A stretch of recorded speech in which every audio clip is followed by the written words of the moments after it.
explore it. Journeys in Japan on NHK World Japan. Watch NHK World Japan now over the air and on Comcast and Verizon. We at Sage Policy Group recognize that this is a challenging period for households and businesses.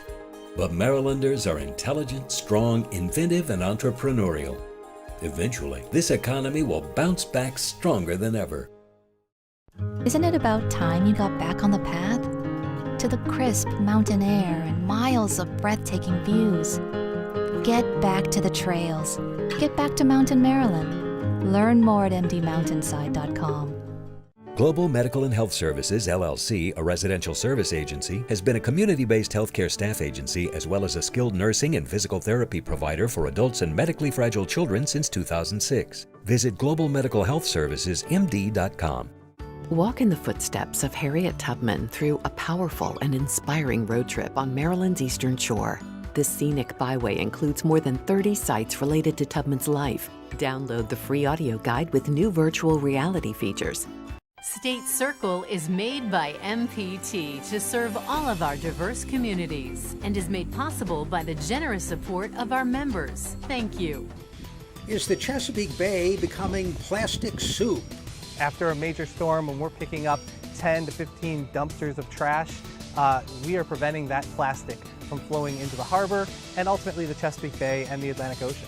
Bringing back the bay's oysters. The state of Maryland has a goal of restoring the populations of oysters in 5 tributaries. We call it 5 by 2025. And an environmental legend steps aside. Cleaning up the environment creates jobs, stimulates the economy, improves people's health, and I can go right down the list. Connecting Marylanders to their government. This is State Circle. Hello and welcome to a special edition of State Circle focused on the Chesapeake Bay. When we talk about pollution in the Bay, we are frequently talking about things that are difficult to visualize, like dissolved nitrogen and phosphorus in the water. But unfortunately, one major threat to the Bay can be seen very easily. The constant flow of trash that washes down streams and storm drains all over the watershed. Increasingly, researchers are focused on the long-term damage from plastics, big pieces and even tiny little fragments. More on that in a moment. First, we spoke with the man behind the growing army of automated trash collectors in Baltimore's harbor. You're looking at Mr. Trash Wheel, the world's first fully sustainably powered trash interceptor. And the trash wheel, what it does is it sits at the end of a river or stream and uses the current of the water and solar power to power a system of rakes and a conveyor belt that scoops trash up out of the water and deposits it into a dumpster barge. It's set up at this location for a specific reason. Mr. Trash Wheel lives at the end of the Jones Falls, a stream that starts up in Baltimore County around Reisterstown and then comes right down through the heart of Baltimore City. That stream has a watershed that's about 60 square miles of land, and trash flows off of that land. Whenever somebody litters or doesn't put a tight-fitting lid on their trash can or recycling bin, trash flows into our storm drains, which enter into our streams and the Baltimore Harbor.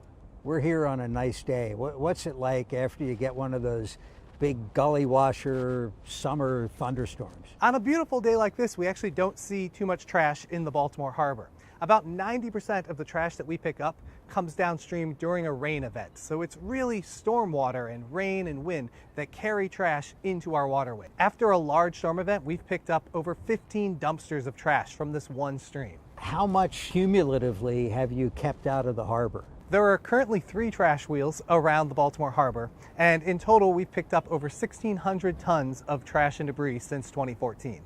How do you think about that in terms of what's a ton of trash look like? Is that a dumpster? Our dumpsters typically contain about 5 tons of trash. So if you take a look at the dumpster in the back there, that gives you a good sense about what 5 tons would look like. And you know, spread out on the open water of the Baltimore Harbor, a dumpster of trash can cover enough water that it looks like you could walk across the harbor. That's what we used to see routinely before Mr. Trash Wheel was installed. How much of an impact do you think this has made? That sort of thing doesn't happen anymore in the Baltimore Harbor. After a major storm, when we're picking up 10 to 15 dumpsters of trash, we are preventing that plastic from flowing into the harbor and ultimately the Chesapeake Bay and the Atlantic Ocean. How do you think about how stuff gets here in the first place? Is every plastic bag somebody's fault? Did somebody litter, or you reference that sometimes something falls over or blows away? Yeah, I mean, it's a collection of sources. Certainly, you know, the easiest thing that we can all do to prevent trash from ending up in our harbor is to not litter and make sure we dispose of our trash and our recyclables in proper containers. But sometimes people are making their best attempt and aren't realizing the unintended consequences of, like, not having a lid on your trash can on a windy day, and then birds and rats get into your trash bag and it gets strewn around an alley. Some people don't realize that trash that goes into our storm drains doesn't get filtered out. So sometimes people have swept trash from their gutter into a storm drain thinking, oh, that's going to go to a treatment plant to get taken care of, and it doesn't. It ends up in the Baltimore Harbor. Waterfront Partnership has given these trash wheels a little personality. You've dressed them up a little bit. What's the thinking behind that? Waterfront Partnership has a goal of making the harbor safe for swimming and fishing again. We don't want to just be endlessly picking up trash here at the end of the Jones Falls. We want to, we've got a long-term goal of reducing the amount of trash ending up in our harbor in the first place. So when we did a project like this giant trash interceptor, we thought, how can we make this engaging for the public? How can we use this to educate people about the problem? And our solution was, somewhat simple, but also kind of zany, to put giant googly eyes on this trash interceptor and give it a voice on social media. Other places in the world could certainly benefit from this, but this is Baltimore only right now. That's true. The trash wheels were invented here in Baltimore by a company called Clearwater Mills. They do a phenomenal job running the trash wheels with us right now. But we receive calls every week from cities around the world who want to bring this technology to their waterways. That was Adam Lindquist of the Waterfront Partnership. The trash wheels, of course, can't catch everything, and scientists are increasingly focused on exactly what happens to plastics in the bay and in the ocean. One of those researchers is based near the southern end of the Chesapeake. We spoke with Meredith Evans Seeley of the Virginia Institute of Marine Science. If we're talking about all these bits of plastic in general, what we can expect is that over long periods of time, those pieces of plastics that are big are going to break down into smaller pieces. And this is where you hear about microplastics a lot. Those are pieces of plastics that have broken down to be less than 5 millimeters or a half a centimeter in diameter. So the plastics will persist in the environment. This breakdown doesn't happen very quickly. For things like a foam cooler, for example, it might break into bits of microplastics more quickly than a water bottle would. But over time, this breakdown will happen over the span of decades, perhaps. Another thing that's going to happen to that trash is it's going to travel. So all of the plastic debris within our aquatic environments is going to travel around with the currents and the tides, particularly in the Bay Area. And if we're talking about tributaries of the Bay, this will flow with the general direction of the water. So this might lead out to the ocean eventually and to some really unique places. I read a description that our waterways are becoming like a trash soup. How big a problem is it? It's a big problem, and I think it's a hard problem for people to get a handle on. In many places that we visit every day, you might not see this trash soup because the trash might not be accumulating in those locations. But if you were to visit the open ocean gyres, for example, trash soup is a perfect description of what's happening out there. It's like a nice chunky minestrone with all of our trash accumulating where the currents bring the waters together. Obvious impact on marine life of all kinds. What has been observed? Plastic is a really interesting pollutant because it's so variable. So all plastic is very different, not only in size and shape, but also in chemistry. Really, generally, we know that the bigger pieces of trash and the films and plastic bags, those can be ingested by larger organisms, block their digestive tract, make it difficult for them to pass, difficult for them to eat nutritious foods, and ultimately many of them die. And how we know is they wash up on our beaches and we find the plastic in their guts. The smaller bits of plastic, there are many diverse effects. So some of these effects may lead to death. Others might lead to some behavioral changes as the plastics are ingested. They might be more susceptible to diseases that are carried on the plastic or introduced as a result of damage caused by the plastic. There also can be different types of stress responses to plastic pollution, even down to the smallest bits of nanoplastics that can really locate themselves in organs and not just stay within that digestive or respiratory tract. A couple of years ago, 60 Minutes did an incredible story at Midway Island, which of course is in the middle of the Pacific Ocean, which you would think would be a pristine area. And the birds there, albatross, fish in the ocean, of course, and they wind up with bellies full of plastic. It's just incredible. It is. It's absolutely staggering. I think that those are some of the most pronounced videos and images that we see of plastic pollution in the environment. And it's really a stark contrast between the natural pristine system that you would expect to see there and this reality that our trash is traveling so far. What is your research focused on? My research focuses on the effects of microplastics. So I'm interested in the smaller bits of plastics that are actually the most abundant, even though we can't see them.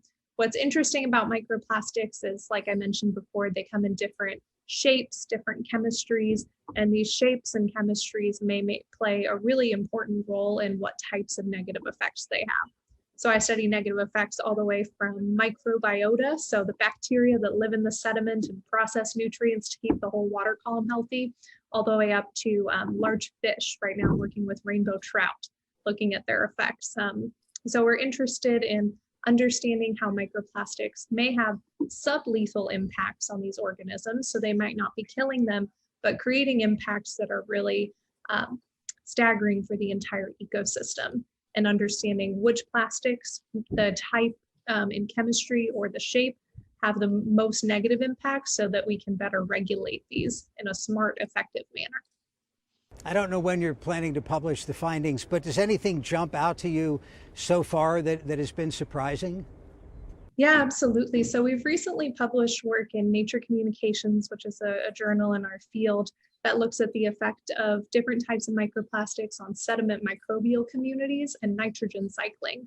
This is super relevant to our system in the Chesapeake Bay here, because as we know, along with all those plastics in the tributaries, we get nutrients that are running off from our lawns and from wastewater treatment centers. And the sediments do a really good job, and those bacteria do a really good job of mitigating those effects. They reduce the effect of that nutrient loading by processing those nutrients. But what we found is that some plastics actually may inhibit the bacteria that do that type of nutrient processing. And this may have impacts for the nitrogen cycle in our bay. So we published that work recently, and that was really surprising, I think, to a lot of people. I want to say that we all think that we're good people, we're not littering, we're not contributing to the plastics problem.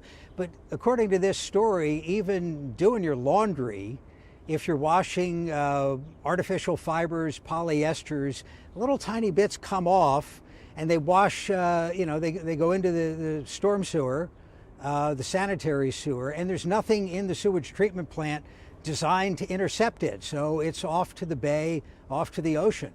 That was a great description of that. Yeah, microfibers, we call them. So it's what's coming off of our clothes, and that's a type of plastic that I'm looking at right now, is some different types of microfibers.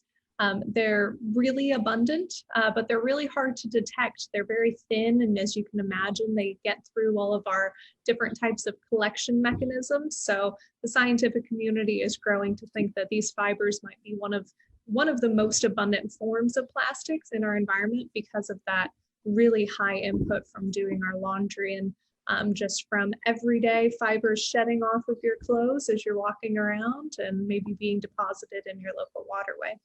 The state legislature here in the Maryland portion of the Bay looked at a ban on plastic bags this year, and it passed one house, didn't pass the other house. How often do plastic bags turn up in your research?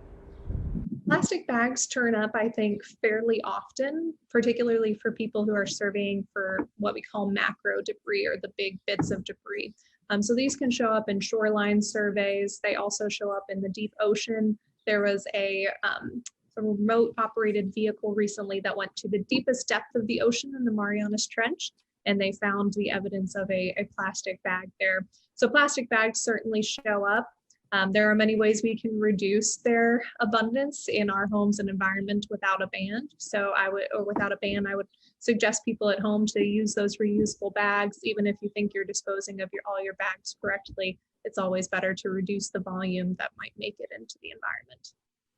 Are there any reasons for optimism here? We know people are making individual efforts. We know about the trash wheel in the Baltimore Harbor that's making a difference. But the planet has more and more people, and they use more and more plastic. And it just seems like this is going to continue to worsen. Is there a reason for optimism here? Yes. So unfortunately, it does look like even with advanced and very aggressive interception technologies, we may still be in a position to have severe plastic pollution on our planet, and that to be increasing because of the reasons you said, our increase in population, and we seem to be using more and more plastic. The optimism, I feel very optimistic. I get asked more and more to talk to people about this. People are interested in how they can help, and we're now understanding that this isn't a littering problem, it's a waste volume problem. There's no way that we can properly manage all of this trash that we're making every single day. So I think people are understanding that. They're making changes in their own home to reduce their consumption of plastic, particularly single-use plastics. But also legislatures, cities, towns are recognizing the role that they can play in stopping the leakage into the environment. And a great example is the Baltimore trash wheels. Our thanks to Meredith Evans Seeley of the Virginia Institute of Marine Science. Now, oyster restoration efforts play a big role in the future of the Bay. MPT's Nancy Yamada reports. By 2025, the state of Maryland has a goal of restoring the populations of oysters in 5 tributaries. We call it 5 by 2025. Ward Slacum of the Oyster Recovery Partnership concedes it's an ambitious goal, but an important one, shared by their partners at the Maryland Department of Natural Resources, the National Oceanic and Atmospheric Administration, and the U.S. Army Corps of Engineers. The populations have been degraded because of a lot of sedimentation that's happened in the bay, because of overharvest, just because of bad and poor water quality in the bay. So our mission here at the Oyster Recovery Partnership is to put more oysters in the bay so we can reverse that trend. Oysters aren't just a flavorful delicacy, they're vital to the Chesapeake Bay. They provide habitat for other animals that live in the bay, other fish species and crabs. They also filter water. Through filter feeding, oysters remove excess nutrients like nitrogen and phosphorus, one of the biggest pollutants of the bay. Coastal resource scientist Sarah Coleman explains that oyster restoration begins outside of the water at the Horn Point Hatchery. They collect oysters. They collect adult oysters, broodstock is what they're called. They bring them into the lab, into the hatchery, and then they artificially induce them to spawn. So they want to start reproducing earlier than they would naturally. From there, the hatchery takes the larvae and puts them in a large setting tank with clean oyster shells, which they've collected from restaurants or shucking houses. So they dump those larvae in. At a certain time, the larvae want to settle. They want to attach to something hard like an oyster shell, and that's when they become spat. Weeks later, the spat is taken out on a boat and put in the bay in areas where they have the best chance to thrive. We try to plant 5 million spat per acre on a restored site, knowing that the majority of those won't make it. 8 years after their efforts began, the Oyster Recovery Partnership has successfully restored oysters in 2 of the 5 tributaries. The Tread Avon, the St. Mary's River, and the Minokan River are the remaining 3 tributaries. And it looks like, with the progress that we've made, we're going to be able to meet that 2025 goal. It's super rewarding. I like that our work has a very tangible outcome. And at the end of the day, we can point to this reef and know that we put it there, and we're going to make sure that it grows and succeeds over time. And they invite the public to help in their efforts, given that the oyster shell recycling program has been impacted by the pandemic. Continue to recycle your oyster shells because that's a key component to the work that we do. I'm Nancy Yamada for State Circle. Few people have done more to save the Bay than the longtime president of the Chesapeake Bay Foundation. Will Baker is retiring after 45 years with the group. He sat down with MPT's Sue Copen. Will, you came here right out of college as an intern and never left. A highly unusual activity for just about anybody. And then you rose to be in charge of the foundation. Was this a career path that you could have predicted when you left college? Well, first, Sue, I got to thank you for reminding me how old I am. That was 45 years ago, 1976. And no, I had absolutely no idea I'd work for something like an environmental organization. I was on a path of trying to go to architecture school. Thank God I never became an architect.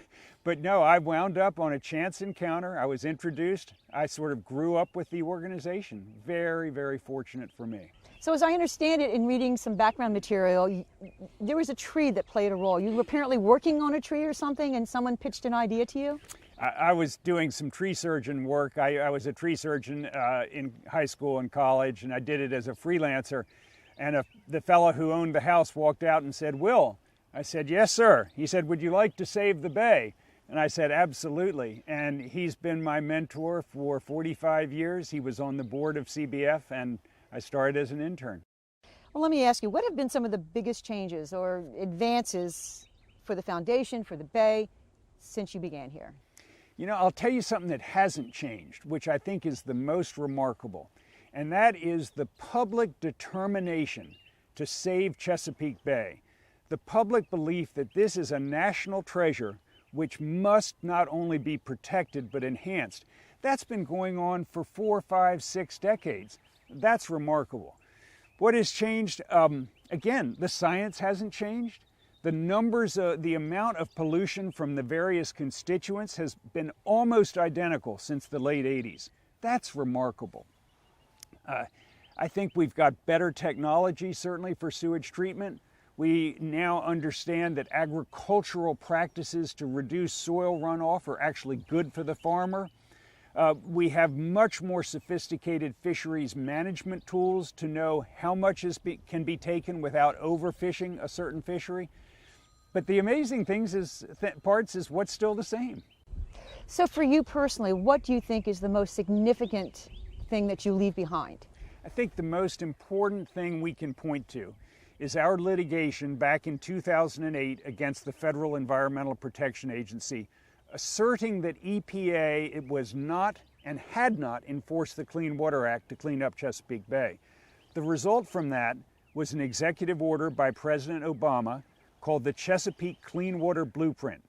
And it designates how much pollution must be reduced by all of the states in the watershed, and then each state has a designated amount to reduce. And that has been a game changer. Unfortunately, it got diminished dramatically during the Trump administration. We hope we can now get it back on track because the deadline is 2025. Well, I know that the efforts to clean up the bay, keep it healthy, really depends on this cooperation with all the states. And there's been at least one or two who have kind of not been where I suspect you want them to be. Is that one of your continuing challenges? There have been 2 states in particular that have not met the promises they made. One is Pennsylvania and one is New York. And especially in Pennsylvania, they've missed the promises not by an inch but by a mile. And the sad thing is, they have thousands of miles of impaired streams, of polluted streams in Pennsylvania that should be cleaned up, and that would benefit the bay downstream. It's not just about the bay, it's about clean water in Pennsylvania. So now CBF is suing EPA once again trying to get the agency to enforce the Clean Water Act and require Pennsylvania to come into compliance. Well, you said once that clean water is absolutely not partisan. Have you changed your thinking about that? The last 4 years have been extremely discouraging. Why the party that really was the original conservation party, you go back to Teddy Roosevelt, but even in the 80s, that it was bipartisan. Why now being pro-environment is seen as partisan versus being anti-economic development, that's just poppycock. Cleaning up the environment creates jobs, stimulates the economy, improves people's health, and I can go right down the list. There should be no reason that this is partisan politics. But we really believe that if you can't save Chesapeake Bay, where in the world can you put together the political coalitions to get the job done? We're well on our way to saving the Bay. There's a long way left to go, but we're going to get there. You also talk about the importance of the volunteers, and you mentioned it earlier about the recognition of the importance of the work that the foundation does. You have, 300,000 members around the world. How important are they to getting and realizing a cleaner bay and a better bay? An organization like ours simply wouldn't exist. We get very little government money. So the membership, the contributors, the volunteers, those who are being advocates are essential to any success we may have or have had. Something else you said, which I have a son and I've seen some of the programs, and you said the best long-term investment for the health of the Bay is outdoor environmental education for students and teachers. Why? Want me to say it again? I'll say it again. You go ahead. The best long-term investment in the future of the Chesapeake Bay is education. And our young people are the ones who are very quickly taking over. We have terrific student leaders who continue their work throughout high school, into college and beyond. Some of them serve on our board. That's the future. And that's a long-term prospect, while you also have to work on lobbying, litigation, restoration in the short term. And the future for Will Baker? We'll see. I'll be retiring at the end of this calendar year. I'm keeping a yellow pad with ideas. You'll be the first to know, Sue. Well, I'm happy to be among the first. Thank you, Will. Sue, thank you. And that is State Circle for this week. For all of us at MPT, thanks for watching and have a good night.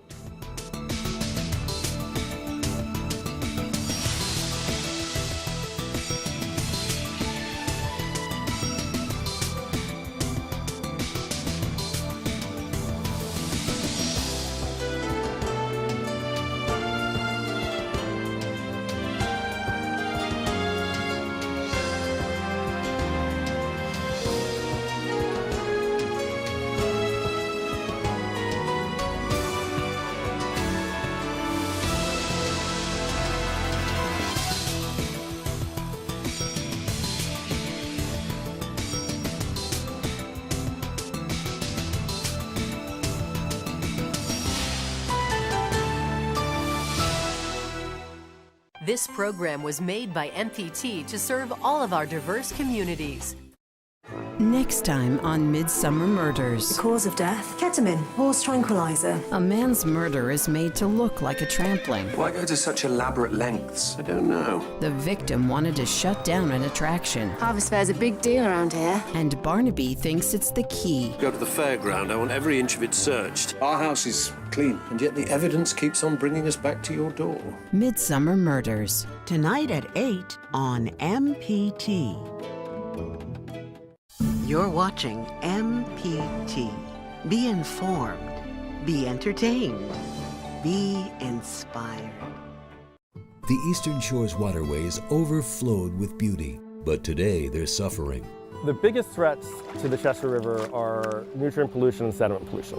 And a dedicated group is determined to change that. We pride ourselves in using science. Meet 4 riverkeepers working to protect and restore a precious resource. If we bring the grasses back, the bay will come back to life.